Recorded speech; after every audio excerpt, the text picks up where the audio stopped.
48 hours ago, American cruise missiles were already in the air over Iranian soil, and before the smoke had cleared from the burning wreckage of the Islamic Revolutionary Guard Corps bases near Isfahan, the IRGC had begun moving its fleet toward the Strait of Hormuz, the narrow choke point through which 20% of the world's oil flows every single day.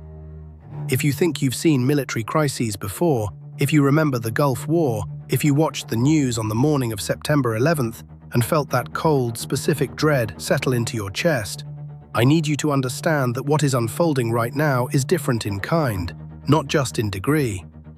The world is not approaching a cliff, it is already standing on the edge, and the wind is picking up. Let me take you back to how this started, because the beginning matters. It always does. The strike packages had been authorized at 2:17 in the morning, Washington time. Within the hour, 12 F-35A Lightning II fighters launched from Al Dhafra Air Base in the United Arab Emirates, flying low and fast across the Persian Gulf under radar coverage provided by E-3 Sentry AWACS aircraft orbiting at altitude.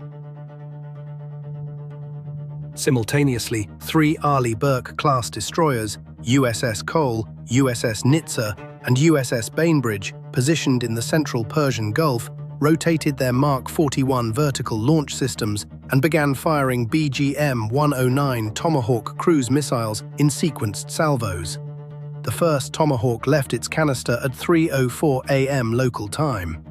By 9 a.m., 40 Tomahawks had been fired. The total strike duration was 6 hours 11 minutes.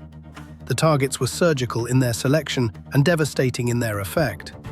IRGC ground force installations on the outskirts of Isfahan, underground bunker complexes housing Shahab-3 ballistic missile launch systems, Fath-110 short-range ballistic missile batteries positioned along the Zagros foothills, 3 radar stations forming the backbone of Iran's southwestern air defense network, and the hardened storage facilities at Bushehr, where intelligence had confirmed the presence of Shahed 136 loitering munitions, the same kamikaze drones that had been turning up on battlefields from Ukraine to the Red Sea. The F-35s went in first, using GBU-57 massive ordnance penetrators on the deepest bunkers, the ones built 60 meters below the desert floor that Iranian engineers had spent years believing were untouchable. They were wrong. The Tomahawks followed, hitting surface infrastructure with a precision that was almost clinical from a distance of 1,500 kilometers. But war is never clinical from the ground. In the IRGC base near Shareza, south of Isfahan, the first explosions hit before the base's early warning systems could process what was happening. Soldiers who had been sleeping, soldiers who had been eating breakfast in a mess hall that no longer exists. The initial blast wave from a Tomahawk impact on an ammunition depot triggered a secondary explosion that could be seen from 30 kilometers away. The hangars where Shahed 136 drones had been stored in rows like sleeping bats collapsed inward, their fuel cells igniting in a cascade of secondary fires that burned for 11 hours. By the time the last missile struck its target, Iranian state media was already confirming what the Pentagon had not yet officially acknowledged. At least 200 IRGC personnel were dead. Dozens more were missing in the rubble. Radar stations that had taken 4 years to build were reduced to twisted metal and scorched concrete in under 4 minutes. The Islamic Republic had been hit before. It had survived sanctions, assassinations, cyber, but a direct, sustained, multi-hour kinetic strike on its military infrastructure, that was something categorically different. And in Tehran, in the underground command facilities where the IRGC's senior generals had moved within minutes of the first explosion, the response was already being planned with a cold, methodical fury. The order came down before dawn had fully broken over the Strait of Hormuz. Within 90 minutes of the last Tomahawk impact, IRGC naval forces at Bandar Abbas, the main Iranian naval base sitting directly on the strait, began moving. Not in ones and twos, in mass. A flotilla of more than 80 fast attack craft, the small, agile, missile-armed boats that the IRGC Navy had been building and refining for decades, specifically for this kind of asymmetric confrontation, began streaming out of port in coordinated groups. Alongside them, 4 Gadir-class midget submarines slipped beneath the surface, their diesel-electric engines nearly silent in the shallow, warm water of the strait. On the rocky coastline overlooking the northern approaches to Hormuz, mobile launcher vehicles carrying Noor anti-ship missiles and Khalij Far's ballistic anti-ship missiles took up pre-surveyed firing positions behind ridgelines that had been prepared for exactly this contingency. Drone operators at hardened launch sites began spinning up Shahed variants for maritime strike profiles. Inside the IRGC Naval Command Post at Bandar Abbas, the atmosphere was not panic, it was something colder. Generals in olive uniforms leaned over illuminated chart tables, covered in acetate overlays marked with the tracks of American vessels. On the screens above them, AIS transponder data and radar returns painted a picture of every significant ship in the Gulf of Oman and the Persian Gulf. They could see the American destroyers. They could see the commercial tanker traffic backed up at the southern approaches. And they knew, every man in that room knew, that the Strait of Hormuz is only 33 kilometers wide at its narrowest point. It is not an ocean, it is a corridor, and corridors can be closed. The IRGC admiral commanding the operation issued the formal declaration at 11:47 a.m. Tehran time. Iranian naval forces were prepared to implement a full maritime blockade of the Strait of Hormuz pending the cessation of American military aggression and the commencement of internationally supervised negotiations. The word blockade hung in the air of that command post like a physical thing. Within 6 hours of that declaration, Brent crude oil futures had spiked 40%. Not over a week, not over a month, in 6 hours. The London Stock Exchange lost 4.2%. The Dow Jones Futures market, trading overnight, had dropped 1,100 points before the opening bell. In Houston, in Dallas, in every American city where people who lived through the 1973 oil embargo still remembered sitting in lines at gas stations for hours, the news hit with a particular visceral weight. Because this wasn't abstract. 20% of the world's oil supply, 17 million barrels per day. Every hour that strait stays closed costs the global economy somewhere between $1.2 and $1.8 billion. Every single hour. I want to stop here for just a moment because I think it's worth asking the question honestly. If you were sitting in that IRGC command center, if your bases had just been bombed, if 200 of your soldiers were dead, if you had spent 40 years building a military doctrine specifically designed for this moment, would you have done anything differently? I'm not asking you to agree with the Iranian government. I'm asking you to think about what it looks like from the other side of the table. Because that kind of thinking, uncomfortable as it is exactly what the men and women in Washington should have been doing before the first Tomahawk left its canister. The USS Gerald R. Ford, CVN-78, the most capable aircraft carrier ever built by any nation in human history, received its movement order at 6:30 a.m. Eastern Time. The Ford Carrier Strike Group, which had been conducting exercises in the northern Arabian Sea, was ordered to transit the Gulf of Oman and take up a position at the entrance to the Strait of Hormuz. The strike group consisted of the Ford itself, the Ticonderoga-class cruiser USS Leyte Gulf, a second cruiser USS Bunker Hill, destroyers USS Ramage and USS McFall, and trailing the formation at a depth of 280 meters, a Virginia-class fast attack submarine whose name and precise position were not disclosed in any official communication. Aboard the Ford, 5,000 sailors and airmen were at various states of readiness. On the flight deck, 90 aircraft were either spotted for launch or secured below in the hangar bay.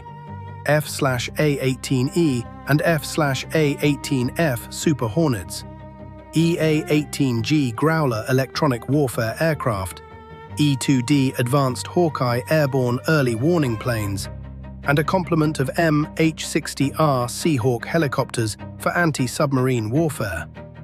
the ship's commanding officer, standing on the bridge wing as the Ford pushed through 28-knot seas in the Gulf of Oman, was watching the radar picture with the focused attention of a man who understands that the next decision he makes might be the one that historians write about for the next 100 years.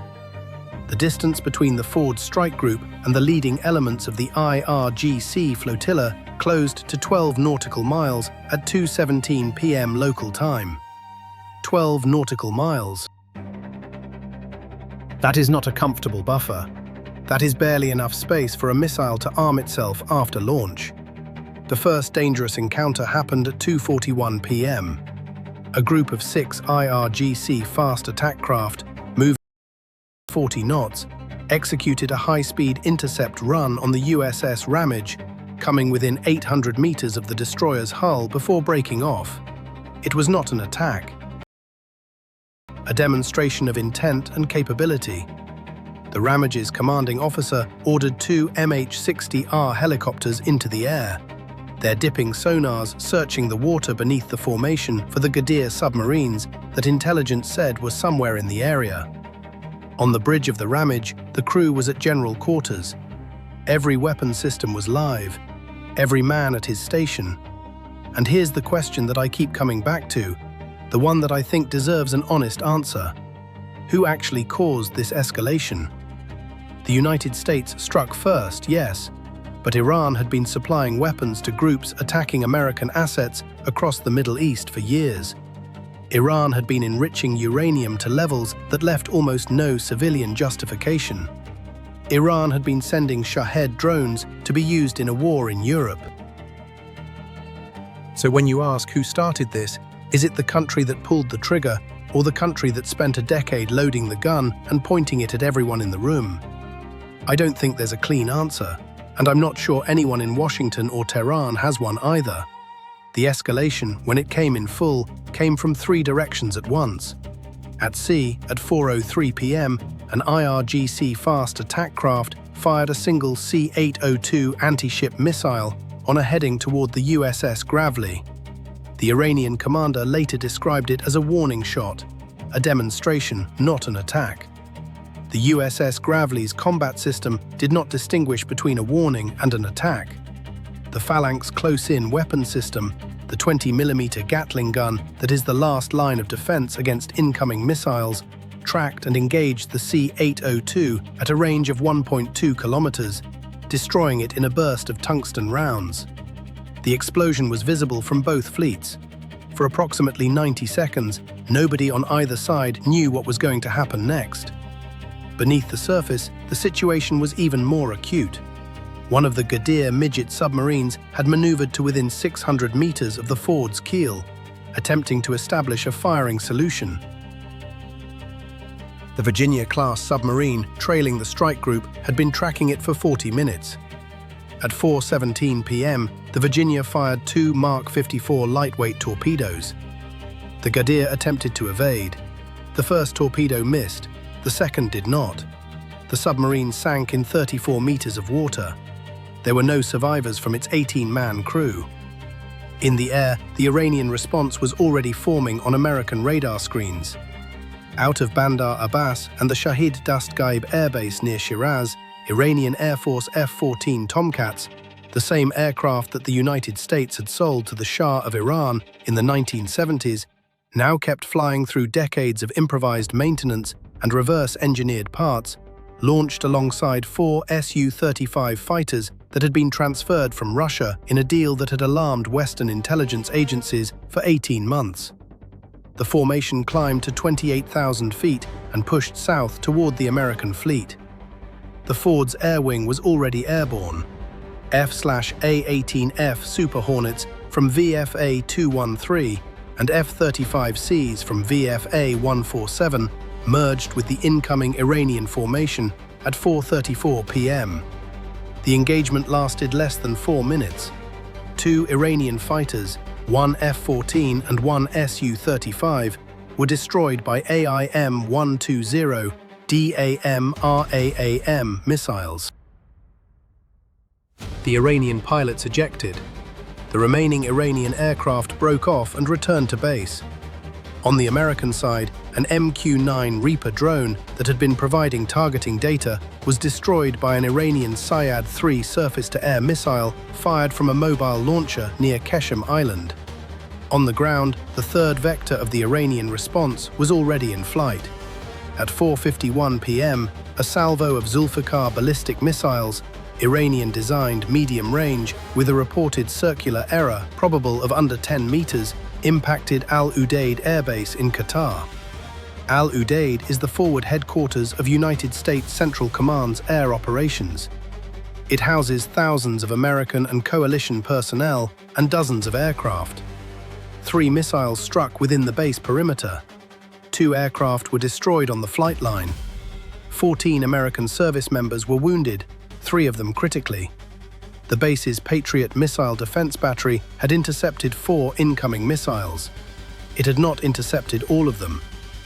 In Tampa, Florida, at MacDill Air Force Base, where CENTCOM's main headquarters is located, the watch floor erupted.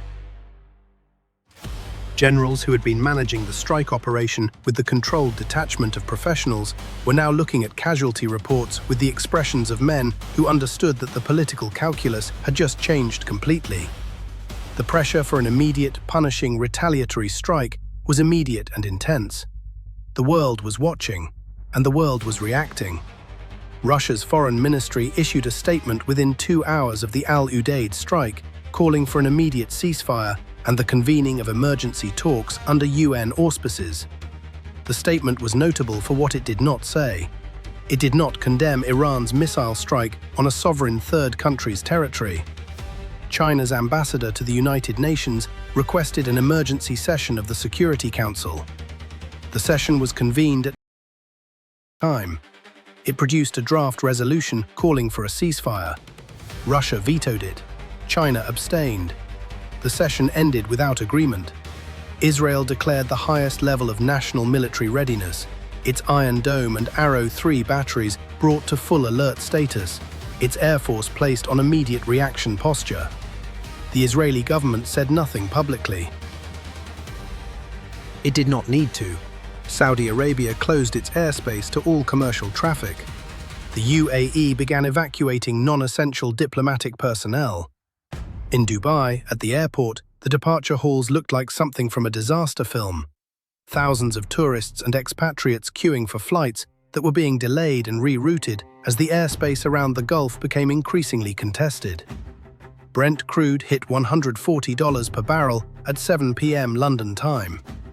Every hour of blockade was costing the global economy money that real people would feel, not in abstractions, but in the price of heating oil this winter, in the cost of driving to work, in the price of groceries that had to be trucked across the country.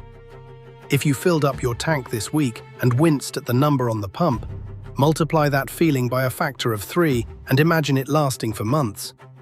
That is what a sustained Hormuz blockade means to ordinary Americans. In Tehran, the streets told a different story. Residents who had lived through the Iran-Iraq war, who had stood in bread lines during the worst years of sanctions, were moving with the practiced efficiency of a population that has learned to prepare for the worst. Supermarkets were stripped of staples within hours. Bank lines stretched around city blocks as people attempted to withdraw cash. The government imposed emergency currency controls. State television ran continuous coverage, alternating between images of the IRGC fleet in the Strait and footage of the damage from the American strikes, the burning bases, the collapsed bunkers, the faces of the dead. How does a government hold its people's support in a moment like this? How does any government? I think about the Americans who remember Vietnam, who remember being told that the situation was under control, right up until it wasn't. I think about the people who have sons and daughters stationed at Al Udeid, at Al Dhafra, aboard the Ford. I think about the specific, grinding anxiety of knowing that someone you love is in a place where missiles are falling, and not knowing for hours whether they are among the 14 wounded or whether the number is going to get worse. And now, at this moment, the two forces stand facing each other across 8 nautical miles of warm, dark water. On the bridge of the USS Gerald R. Ford, the commanding admiral of the strike group is holding 2 documents. One is a draft execute order authorizing offensive strikes against Iranian naval forces and the missile batteries on the northern shore of the strait. The order has been reviewed by the chairman of the Joint Chiefs. It is waiting for a final authorization from the National Command Authority. The second document is a communication from the Sultanate of Oman, a country that has maintained diplomatic relations with both the United States and Iran for decades. A quiet, careful country that has served as a back channel in every major Gulf crisis of the last 40 years. The Omani foreign minister is offering to host emergency talks. The Iranian foreign minister has not yet responded. The clock is running. On the bridge, nobody is speaking. The officer of the deck is watching the radar plot. The tactical action officer in the combat direction center below is watching 40 IRGC fast attack craft holding position in a line formation across the northern approach to the strait. 21 oil tankers, 21 ships carrying a combined cargo of approximately 42 million barrels of crude oil are stopped in the water south of the Iranian line, their masters unwilling to attempt a transit that might put them in the middle of a naval engagement. Then the IRGC admiral issues his order. The 40 fast attack craft, which have been holding in a loose formation, begin to move. Not toward the American fleet, sideways. They spread out, spacing themselves at 400-meter intervals across the full width of the navigable channel, their bows pointed south, their missile systems active, their crews at battle stations. It is not an attack, it is a wall, a physical, armed, living wall across the most important maritime choke point on the planet. The blockade is complete. The 21 tankers cannot move. The American strike group cannot advance without firing. And firing means a war. Not a strike, not an operation, not a limited military action, but a war. With everything that word has meant every single time it has been used in the last 100 years. Here is where we are. Here is the cost of what has already happened before a single additional shot is fired. The United States has expended 40 Tomahawk cruise missiles at a unit cost of approximately $2 million each. It has lost one MQ-9 Reaper valued at $32 million. It has 14 wounded personnel.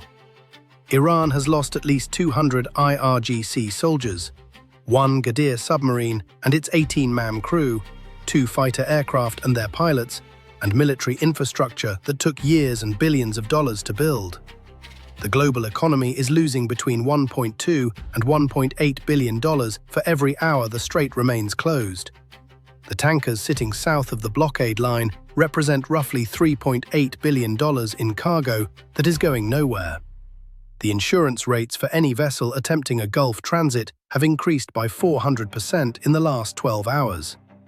And none of those numbers capture what is actually at stake, which is the question of whether two nuclear-adjacent powers, one of them the world's largest military, the other a regional power with ballistic missiles that can reach every American base in the Middle East, can find a way to step back from a line that, once crossed, cannot be uncrossed. The Omani offer is still on the table. The execute order is still in the Admiral's hand. The 40 IRGC boats are still in the water, their crews watching the American fleet on radar, their fingers near their weapons. The 21 tankers are still stopped, their engines idling, their crews listening to the radio traffic that tells them nothing useful and everything terrifying. The world is not watching a crisis unfold. The world is sitting inside one. I've covered a lot of history in my life. I remember when the Cold War felt permanent and then ended in a weekend. I remember when the Gulf War looked like it might spiral into something that consumed the entire region and then didn't. I remember thinking, more than once, that we had come closer to catastrophe than the official version of events ever acknowledged. This feels different from all of those moments, and not in a reassuring way. This feels like a situation where the mechanisms that usually prevent the worst outcome, back channels, diplomatic relationships, shared economic interest, the basic human preference for not dying, are all under maximum stress simultaneously. Every hour costs the world another $1.5 billion. Every hour, 17 million barrels of oil don't move. Every hour, the men on those fast attack boats and the men on the American destroyers are making the specific, exhausting calculations of people who are trying to stay alive, while also following orders that might require them to stop trying. The execute order, the Omani back channel, the 40 boats in the water, the 21 tankers going nowhere, the drifting smoke from a Ghadir submarine on the bottom of the strait, the 14 Americans in a hospital in Qatar, the 200 dead in the rubble of Isfahan. This is where we are. This is the world tonight. I genuinely don't know how this ends. I don't think anyone does. Not in Washington, not in Tehran, not in the gilded offices in Beijing or Moscow, where men are watching this unfold with their own calculations and their own interests. The history of the last 100 years suggests that most crises find a way to de-escalate before they become catastrophes. But the history of the last 100 years also contains the exceptions, and those exceptions have names that we still teach in schools because of how many people they killed. So, I'll leave you with the question that has been sitting with me since I started putting this together. The question I don't think has an easy answer, and maybe doesn't have any answer at all. Is this going to end with negotiations, with the quiet, unglamorous work of diplomats in Muscat finding language that lets both sides claim they didn't blink? Or is it going to become something larger, something that reshapes the Middle East and the global economy for a generation? Or is there a third possibility, something that none of the analysts and none of the generals and none of the politicians have fully modeled yet? Some outcome that emerges from the specific, unpredictable friction of 40 armed boats and 5,000 sailors and 21 tankers and 2 governments that have both already done things they cannot take back.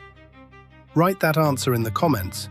I want to know what you think, because right now, tonight, with everything that is in motion, your guess is as good as anyone's.